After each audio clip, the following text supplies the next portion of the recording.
Hey everybody, welcome back to chemistry. And so the previous presentation, I introduced the idea as to what conjugate acids and conjugate bases are. So now what we have to do is sort of extend that into the area of acid and base strength. So what I'm going to be doing is I'm going to be talking about strong versus weak acids, bases, and conjugate bases. So if I can increase the slide. Okay, so here we have a table of acids and their conjugate bases. And so right now, all I want to really do is just kind of focus on the acid side here. So I'm just looking at the acid side, which is the left side. So keep in mind all these acids you see here, they will all react with water. And what will happen is each one of them will lose, say, that first hydrogen you see here.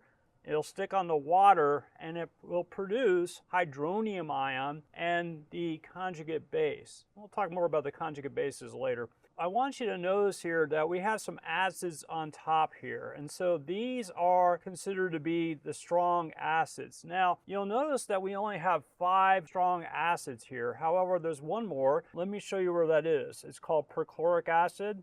So let me just write perchloric here. And its formula is HClO4. So we'd probably go about right there. So we can put the formula there if we want to, HClO4.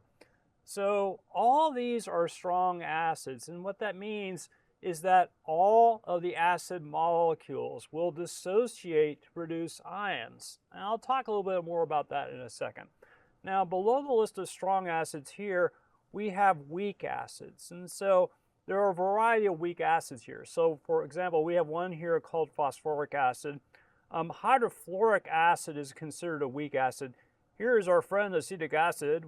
Vinegar is 5% acetic acid. And we have carbonic acid, ammonium ion, hydrocyanic acid, and water. And so the reason why these molecules are weak acids is because if you put these molecules into water, not all of these molecules would dissociate to produce ions. In fact, if they're weak acids, only a few of the molecules you'll add into water will dissociate into ions. We'll talk more about that later. So one thing that we can see is that with most of these formulas, they start with the letter H. And so in this class, you can recognize an acid if the formula starts with the letter H. However, we have a couple exceptions here. And so here, this is acetic acid, and so this book, this is how they write the formula for acetic acid here. Now keep in mind, this is exactly the same as the formula that I've been using, which is HC2H3O2. And the way you can sort of see that is in my formula I've been using, there are 2 carbons, and you see that there. In my formula, there are 2 oxygens, and you see that over here on the right. And then, if you look carefully, there are a total of 4 hydrogens in my formula. And if you look carefully here, there are 4 hydrogens on the right. So both are correct formulas for acetic acid. I like this one because this reminds me that this can act as an acid. And then here we have the ammonium ion, which also can act as an acid. You will never see a formula for the ammonium ion when there's a hydrogen in front of the nitrogen. So I guess we're kind of stuck with that formula. So at this point, what I want to do is I want to look more carefully at a strong acid. The one we're going to choose is hydrochloric acid. And then I want to compare that to a weak acid, which is acetic acid. And then one that is a very, very, very, very weak acid, which is water. Can I decrease the slide? So here what I want to do is I want to look at 3 different molecules that can act as acids. So one of these molecules is hydrochloric acid, which is a very strong acid. And then we have acetic acid, which is considered a weak acid. And then we have water. Believe it or not, water is considered to be a very, very, very weak acid. And so I want to explain sort of the differences between these molecules and why is it that one molecule is a strong acid, one is a weak acid, and one is an extremely weak acid. So let's first focus on the strong acid. And so you probably know at this point that hydrochloric acid, whose formula is HCl, is one of the 6 strong acids. And so here we have the equation for its reaction with water, that we have a molecule of hydrochloric acid. It will react with a water. You know at this point that a proton or hydrogen ion will break off HCl and stick to the water and form H3O+, which is hydronium, and then also leave you with the chloride ion. So I want to maybe extend a little bit what I said earlier with some different numbers. And so here, imagine now with hydrochloric acid, maybe that you have some hydrochloric acid molecules that you're following in water. And let's say you were able to take a picture, a snapshot of them right before they reacted. And so let's say you added 10 million HCl molecules to the water. So maybe before the reaction starts, you have 10 million HCl molecules. So if you have a beaker of water, you probably have trillions and trillions of water molecules. But if you only have 10 million HCl molecules, of those trillions and trillions of water molecules, only 10 million water molecules will react with the 10 million HCl. So here are the 10 million water molecules that could react with the 10 million HCl molecules. So we're looking at HCl right before the reaction begins. And so if that's the case, the reaction hasn't started, and we have not formed any hydronium ion, and we haven't formed any chloride ion. Now, let's say that you let this reaction go and you follow it. The reaction will go very quickly, and what will happen is this. Because HCl is a strong acid, all of these 10 million HCl molecules will lose a hydrogen ion. Those hydrogen ions will bind to 10 million water molecules, converting them to 10 million hydronium ions, and you'll get 10 million chloride ions. And so here we're going to get 10 million hydronium ions after this reaction goes, and 10 million chloride ions.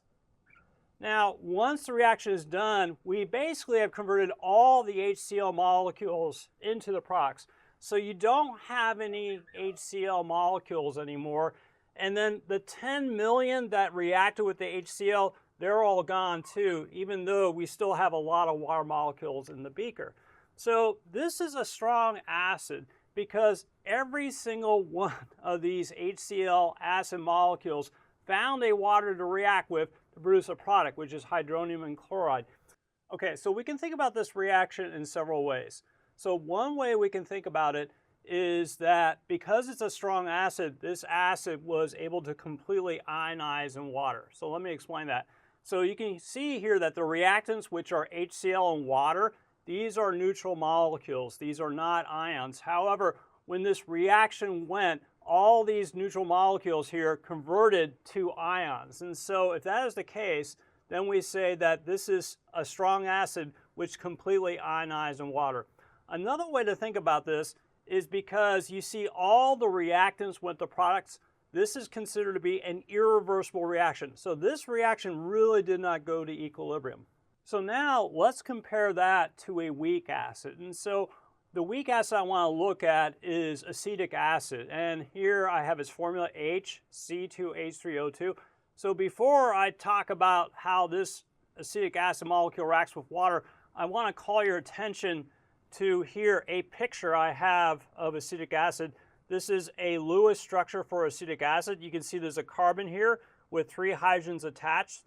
The carbon is also bonded to another carbon, which double bonded to an oxygen, and a single bond to an oxygen, and then a hydrogen here. So if you were to count all the atoms of each element, you would see that there are 2 carbons, a total of 4 hydrogens, and 2 oxygens. Now your book wants to write this formula in a different way. So here, what the book is doing is writing CH3 in the formula first, and the reason is you can sort of see the CH3 is right here at the beginning of the molecule, and then the rest of the molecule is COOH, and you can see that here's C double bonded to an O and then an OH.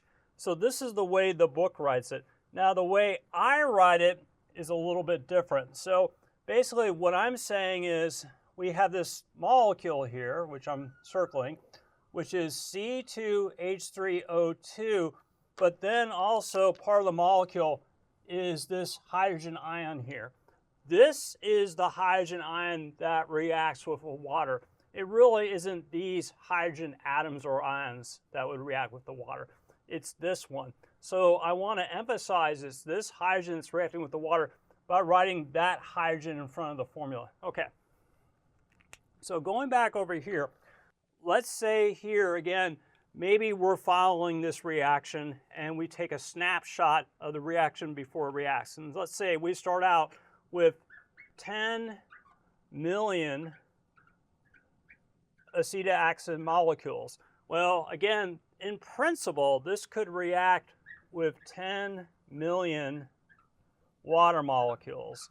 And so to start with, the reaction hasn't occurred yet, and so we have 0 hydronium to start and 0 of this ion here, acetate, to start. So let's say we let this reaction go. So what you would observe if you let this acetic acid with water reaction go, it would not go all the way to products. What will happen is if you wait enough time, you'll get to an equilibrium where you'll have some products and a lot of reactants left. So let me describe those numbers for you. So at equilibrium, what you would find is about 50,000 hydronium ions and about 50,000 acetate ions.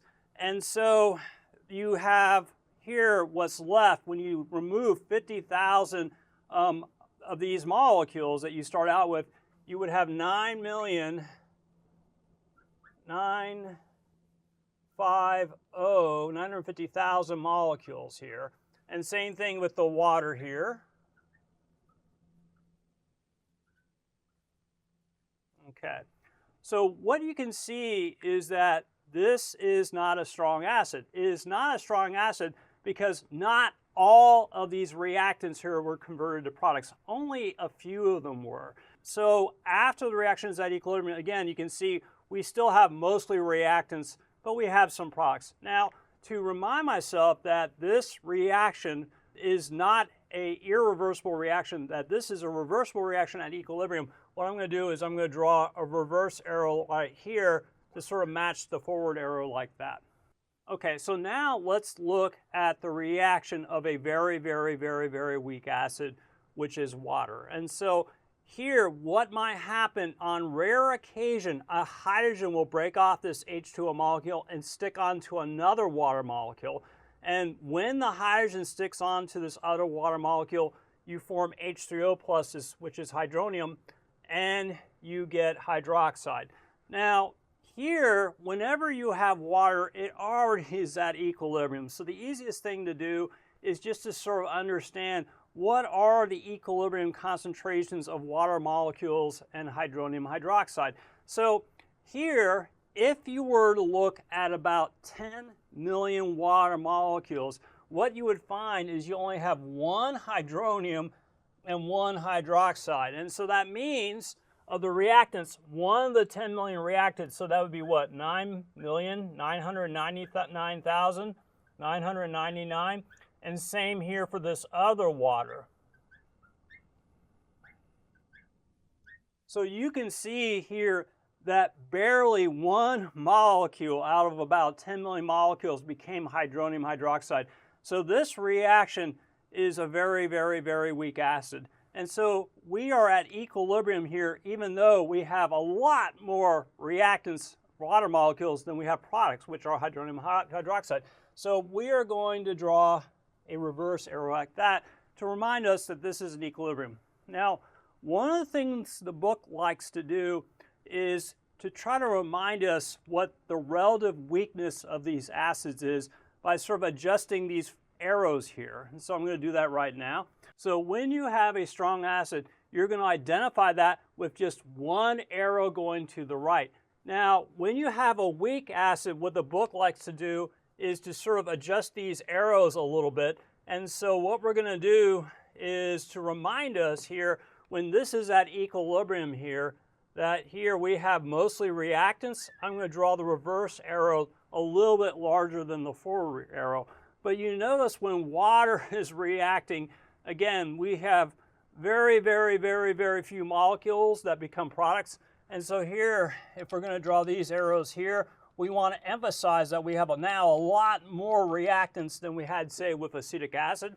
So here, I'm going to draw a small forward arrow, but a huge reverse arrow. So again, this reminds me that this is a very weak acid, and at equilibrium, you have mostly reactants here.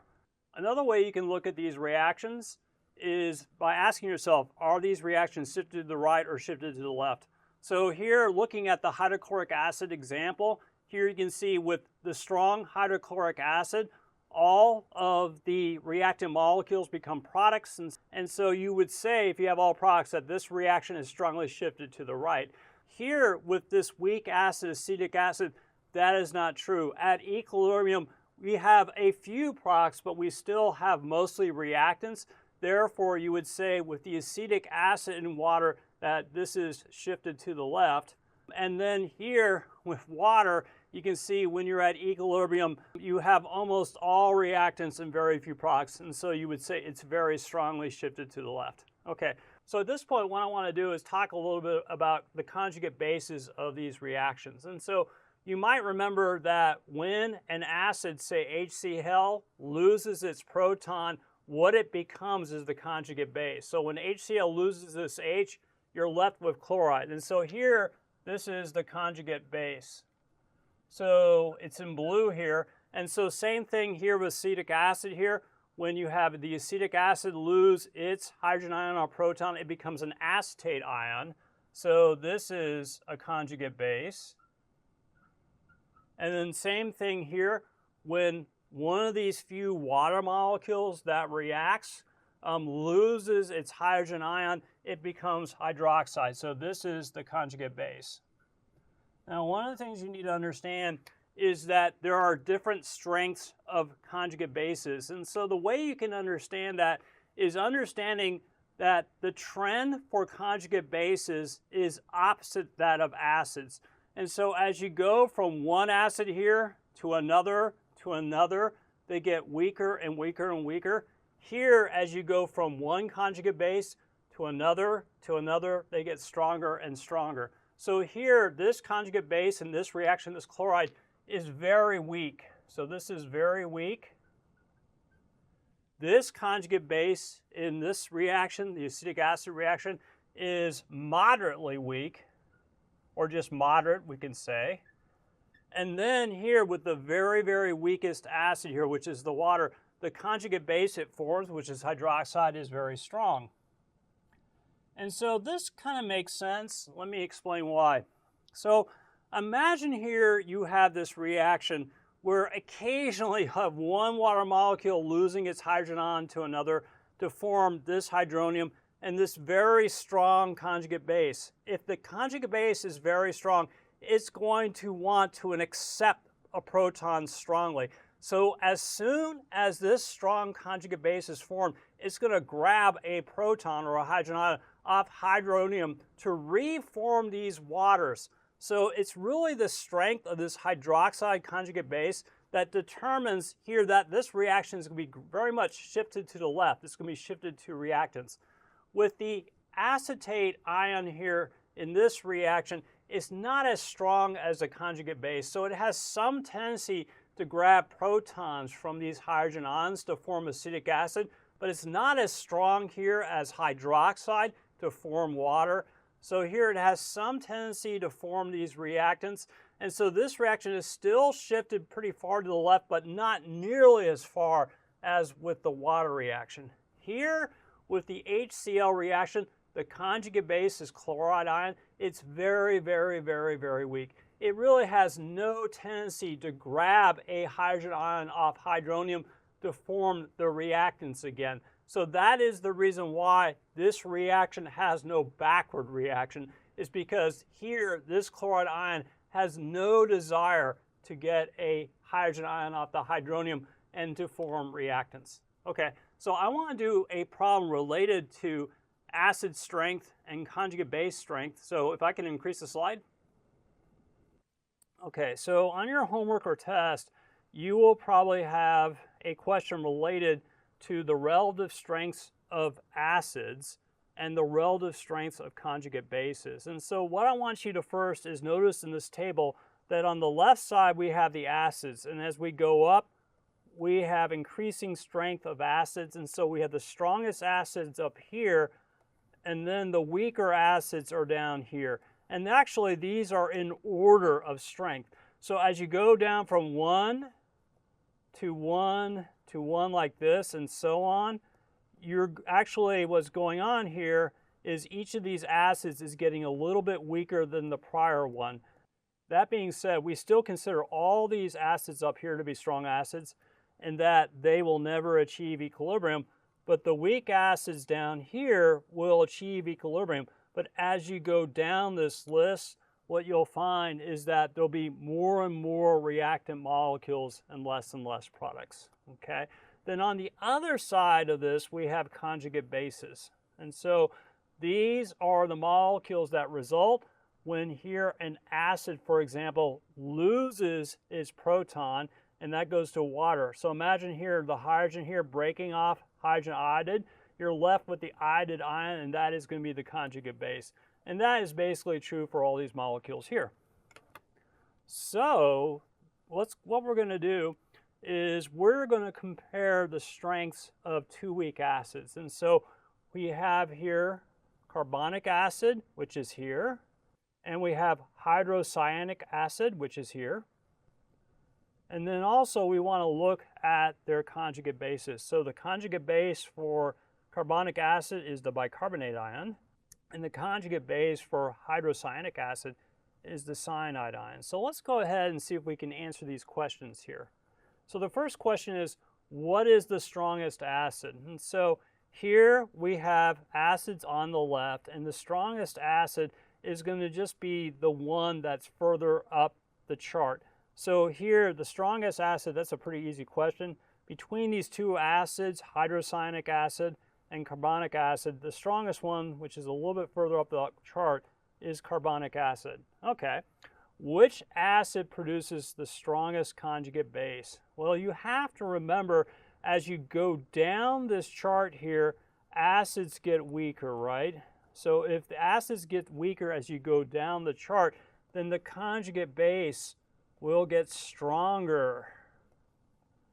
So we're trying to figure out here which of these two acids, carbonic acid here or hydrocyanic acid, which one will produce the strongest conjugate base. And so it's the weaker acid here that produces the strongest conjugate base, which is the cyanide ion.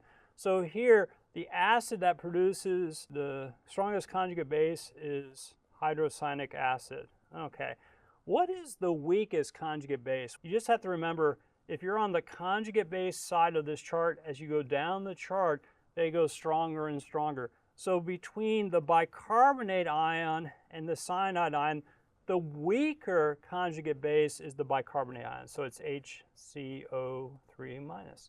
Okay, thank you for listening to that presentation. We will see you next time.